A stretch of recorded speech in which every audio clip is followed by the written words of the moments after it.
Welcome to Let's Talk Money Honey, the podcast where we break down the world of investing and wealth building for women who are ready to control their financial futures.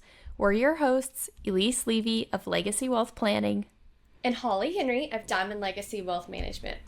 We're two financial advisors on a mission to empower and educate women so they can build confidence, work towards growing their wealth, and pursue their biggest investment goals.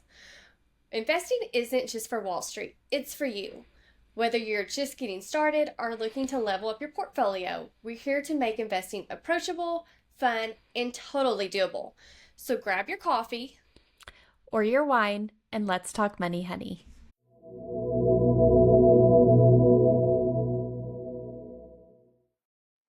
All right, welcome to another episode of Let's Talk Money Honey. And for our career series, we have a very special group of people today. I think both Holly and I think that they're the most amazing people out there. Who are we talking about? So we are going to be talking about the stay-at-home moms because this is geared towards women, but I also want to say that this can also be for stay-at-home dads because that is very popular, and you see more dads wanting to stay at home too. So this is not just geared specifically to stay-at-home moms. I just want to say to stay-at-home. I'm glad you clarified that. Yeah. Yeah. Don't want to exclude anybody. You don't want to exclude the wonderful dads that are choosing to stay at home too. And I really do believe that this is the hardest job out there. Yes. My mom stayed at home until I was in elementary school, and I wish I had said thank you more while it was happening, but I say thank you now. Mm-hmm. Well, and I can say as a mom that has worked through my kids being at home, it would have been amazing if I had that opportunity, but I've always been one that just works. But a lot of people don't thank the stay-at-home parents the way that they should. So I can say that if you're a stay-at-home parent and you're keeping the house clean and the bills paid and, oh my gosh, just cooking healthy meals, because I feel like right now that is my struggle, is by the time we get home, I just want to cook something quick, and you can't cook healthy and quick from what I figured out. It's just one or the other. Like, it is such, these people need to get paid for what they do. Absolutely. And I think we want to start off and break the myth. You are contributing financially to your family by staying home. Mm-hmm. And this is not a political statement, but in the US, childcare is so expensive, especially for those years before you go to preschool or kindergarten.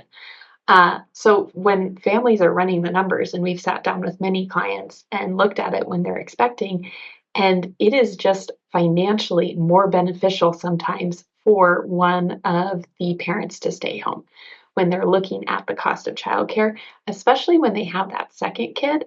When you're looking at what you're paying for full childcare versus staying home and maybe working part-time or not working at all, it's a no-brainer for a lot of people. So this is a reality. And I think we need to acknowledge that and acknowledge that it's a financial choice that many people have to make. So how can we honor it and hopefully give tools to stay-at-home moms for them to feel like more empowered by their role and feel a part of the team? Mm-hmm. Yeah, and I just want to say that I feel like for stay-at-home moms, it is such a sacrifice, and people don't normally look at it like that, but I can say that I'm so lucky that I have flexibility in my job, and I don't see how there are families now that both of them are working 40 hours a week plus, because my children, once they get out of school at 3 o'clock, they're going from sports to whatever. And so for those people that can keep up and do everything, like, kudos to you, but what a struggle. And I think the first thing that I would recommend, if most of the time for the stay-at-home parent, you're the CFO of the family. You're the one that you are watching the money come in. You're watching the money come out. And I know this sounds so basic, but it's you budget. You, especially, you're living off of one income, so budgeting is probably more important than than normal. And I know so many stay-at-home parents that do the coupon clipping, and I mean, and that is awesome. You can get the deals. I think when you start cooking like the meals from scratch, it ends up being a little bit less expensive. Although I think food as a whole right now is just expensive, but I won't get on that soapbox too long. I mean, I just feel like this person is in charge of all the money, whether it's setting financial goals, um, just kind of setting the tone financially for the entire family. Yeah, and so I think, like, we all have strengths and weaknesses when we're in a relationship, but I think, like, the stay-at-home mom really understanding the ins and outs of your finances is gonna be a really important tool. So, understanding how your bank accounts are set up, how Mhm. the money goes in, what your spouse is contributing to retirement, taxes, all that stuff, it's like, I think you really need to be on the pulse too, and I think we say that for all of our clients, there's usually one spouse who prefers money management over the other one. Just like, I like washing dishes and Ben likes vacuuming. It's the same concept. But having both spouses have like the same level of understanding, I think is really important because we don't want one person just going off and being like, "Well, I took care of everything." No, you need to know what's going on. You need to be an active participant. This is a controversial one, but it has become more popular for people to actually pay their spouse's salary as a stay-at-home mom, or at least segregate your bank accounts so that you have your own spending account, your own grocery account, however you want to segregate it to make it feel comfortable that you can go out and spend money when you need to. So however that works, we've seen it all when it comes to arranging spousal bank accounts. It's really however you want it to work. But I think that's important to like have those discussions while you're pregnant or expecting and be like, well, how is this gonna work? Like, how's the money gonna work? And Yeah, having those conversations is so good because a lot of people don't. And then you're like 2 years in and you're like, what are we doing? yeah, and I think those of us as moms, we give back to the family before we do anything for ourselves. And I feel like most stay-at-home moms, like I've had some feel like they need to ask to have their nails done or their hair done because they feel like the money's not necessarily theirs. And again, we've got to remember stay-at-home moms, this is an incredibly hard job. In fact, back when COVID was going on and my kids were at home, I just thought, oh my gosh, like, how do these teachers do it? Like, I can barely manage two kids at home, and my house did not stay clean, and the kids didn't like the food that I cooked. And, it's an entire thing. Well, and it's a job I think you never get to clock out of, which is a huge difference. It's like Yes, stay-at-home mom is 24/7, so you should be getting absolutely. paid overtime. Yeah, absolutely. And I feel like it is important to budget for yourself, which is hard. But it's like if you can't take care of yourself, like then you can't take care of your kids to the level that you normally could. 100%.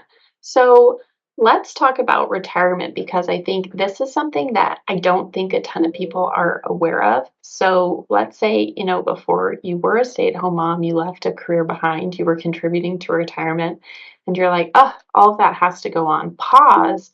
And we can fund my spouse's retirement, but we can't fund mine anymore. That is actually incorrect because there exists such a thing, and it's called a spousal IRA. And so your spouse can actually do IRA contributions on your behalf. It's in your name, it's not in their name. And they can do that up to the IRA limit. So for this year, 2025, that's 7,000. And if you're over 50, it's additional, you can do an additional 1,000. Why that's great, not only for you, but for you guys as a couple, is the tax benefit. So, depending on your income level, that could be tax deductible, which is great, lowers your taxable income, and it allows you to like continue your retirement savings. I know this is kind of like a not good thing to say, but when we see people get divorced, there's usually a very Mhm. uneven amount in people's retirement accounts. And that's usually because the mom has sacrificed, as Holly said. It's their instinct, it's what they do. And so this is kind of a way to protect against that and still build your retirement, your personal assets, which I think is really good. Also, just for like state of mind and value. Absolutely. Absolutely. And then we also have to remember that the majority of the time, women outlive men. So I feel like it's just important for women to invest. And if you don't know where to start, I mean, I feel like that's why we're here. Is to guide you through that. And it's just I feel like again it kind of goes back to having your own money, even though we can put it to where your husband has trading authority and technically it's both of y'all's together. Sometimes it's just good to have an account with your name on it and you feel like it's yours. 100%. I think that ownership, like, there's no money price tag you can put on that. Mhm. And then as the kids get older, you get more freedom in your schedule. There's always opportunity for you to develop some passive income that allows flexibility. So whether you're going back to work part time, or I know a lot of moms like do freelance work, contract work, so they're not tied to a certain schedule and they still have that flexibility. Also, like getting into rental properties, managing that on the side, things that like really give you that day to day freedom. But again, you start to earn your own income again and kind of take control. Mhm. Uh, Yes. and then I think we also really want to talk about protection because, like we said, it's like you want to be equal understanding on your assets and money management. And I think with going with that is like the plan of what happens if something bad happens. Right. And so we unfortunately we have to talk about trust and wills because this is just it is very important. There's got to be a plan, especially since there's just one income. Um, I think it's honestly just important to plan on what happens to both because you would have this gap of who's taking care of the kids if something happens to the mom, but we also have to plan on what happens if the one income is no longer there. So, trust, wills, beneficiaries are up to, I mean, everything has to be just so up to date. Life insurance, I feel like, is going to play a larger role when you're talking about just a one income family because if something happens to that breadwinner, then there's got to be income that comes in and takes place. Absolutely. And I think like just going back to trusts, making sure you're updating them as life happens. So when you have another kid, time to go update the trust. And like in that, if you have young children, you're naming who would be the caretaker of your children in the untimely death of both parents. Mhm. So really making sure that's up to date. I think that's a common, not mistake, but thing I see happen with our clients is we look at their trust and I'm like, well, your kid's 30, but it still says that they have an appointed guardian. Maybe we should update this. Absolutely. Absolutely. And I think, again, when we're talking about things to protect the family, disability insurance. That's a big one. And it's something that's so overlooked, but if you have one income, there probably that's got to be a conversation that really just happens. Yeah, and like protecting that main breadwinner and making sure we have disability insurance set up if the worst happens. Yes. I think in our business, we can't help but be a little morbid. So it's like we plan for the best, I mean, plan for the worst, but we hope for the best. Yes, absolutely, absolutely. And then I also feel like if you're a stay-at-home parent, like what a great time to talk to kids about finances too.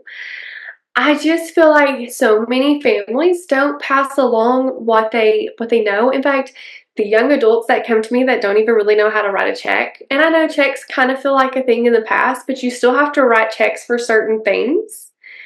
And it's like teach your kids how to Yeah. write. And like unfortunately our public school system doesn't teach personal finance, so it really is up to the family. And like getting them in on it early and making it fun and saying, "Okay, here's your budget for the grocery store. Go find everything." Yes.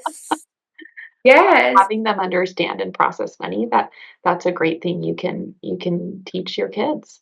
And I know that Elise and I love being able to talk to even kids. We've got children's accounts, and I just feel like what a great legacy to even start accounts for your kids and bring them in and teach them young how to invest. Absolutely. And like we said, it's like we can't say it enough, stay-at-home moms. and dads do such an amazing job and are really like the glue that holds their family together.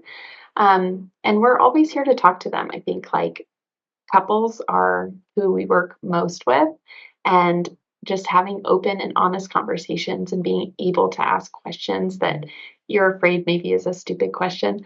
Those are the best conversations because you both walk away feeling really heard and have a really good plan moving forward. Yes, absolutely. Okay, Elise, anything else before we wrap this up? I think that's it. I just want to encourage everyone to watch our videos. We have several in our career series. Check them out. There's probably one that relates to you or many. And check out our other videos too on YouTube. We'd love to hear from you. Any topics specifically that we haven't covered yet, reach out to us. We'd love to cover it. Thanks so much.